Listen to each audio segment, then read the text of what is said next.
calling Sue's house again.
Well, the Pentagon today released a new trove of UFO files, and of the 40 new files, 19 of them are videos. They're coming from the Pentagon, NASA, the CIA, the FBI, and the Energy Department. So let's bring in Avi Loeb, who now leads the White House UAP Council. Avi, what can you tell us? What's in these files? What are we looking at here? Well, first, thank you for having me. We see documents dating back to 1948, 49, when a conference took place in Los Alamos, led by Edward Teller, that was involved in the Manhattan Project earlier. And it involves quite distinguished physicists talking about green fireballs that they cannot figure out, some objects moving horizontally. And so these objects remained unresolved. And then we're seeing a number of videos from recent years where unidentified objects appear. For example, there is an object that makes a 90 degrees change in its trajectory, very abrupt, and becomes a very thin line on the image. It's unclear what this object is. Then there is another one that looks like a formation front of multiple objects moving together through the clouds, and we can't really tell what these objects are. There are a number of those that look like real objects, but there is not enough information. And of course, one objective of the council that I'm leading, that serves as an advisory council to the US government, is to suggest new instruments, new sensors that would allow us to collect new data in the future that will get to the bottom of it, figure out what the nature of these objects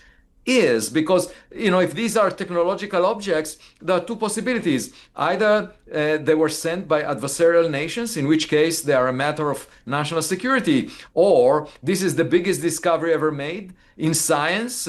We see technological artifacts that are of non-human origin. So in both cases, we have to figure it out. And of course, the best way to do that is by getting better data.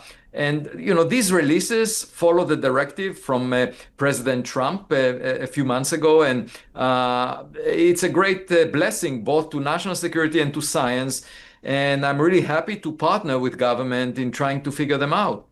I think, Avi, for the untrained eye, when you look at some of these videos, they all kind of start to look the same. They're kind of grainy. It's sort of this odd-looking either balloon object or this sort of weird orb there in the sky. And I'm curious, are you seeing stark differences between what was released today and, say, files that were released in the past? The one that stands out to me, I will tell you, is the one that sort of is that Star Trek-looking object thing. We were joking that it looks like something out of Superman, that maybe he flew down from Krypton on.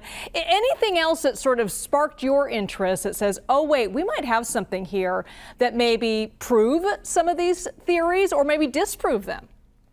No, at this time, there is no single video, image, or any other data that indicates a non-human origin for any of these objects. The star-looking object that you mentioned could be just a diffraction pattern that is often found in the optics of cameras. So I would say at the moment, there is no conclusive evidence. But the good news is that the best is yet to come, that there is classified data that probably is much richer and more convincing. A high-resolution image of one of these objects would be very revealing. And the fact that the US government, those people in the White House, the Office of the Director of National Intelligence, the Pentagon, and the intelligence community, and the FBI, the fact that they are reaching out to scientists like myself to try and help them figure it out implies, in my mind, that they believe that some of these objects cannot be human-made, because otherwise they would put the reports in a classified memo to the Secretary of War, Pete Hegseth. They would not ask me as a scientist to help them figure it out. So I think we are heading in an interesting direction into the future. The future is better than the past. Mm-hmm. And we will figure it out using the scientific method by collecting more evidence. It's not a matter of opinions. We should not pay attention to social media. This is a scientific matter, trying to figure out the nature of these objects, and we'll get to the bottom of it. And this is much more inspiring than the script of Steven Spielberg in the recent movie Disclosure Day, because over there, the government fights scientists and crashes their car against a moving train. My car is completely intact, and I feel privileged to help the US government, as an American citizen, at the very least, fulfill its mission in maintaining national security. Well, I hope we can talk to you each time these batch of files are released to help us make sense of it. Avi Loeb, thank you so much. Thanks for having me.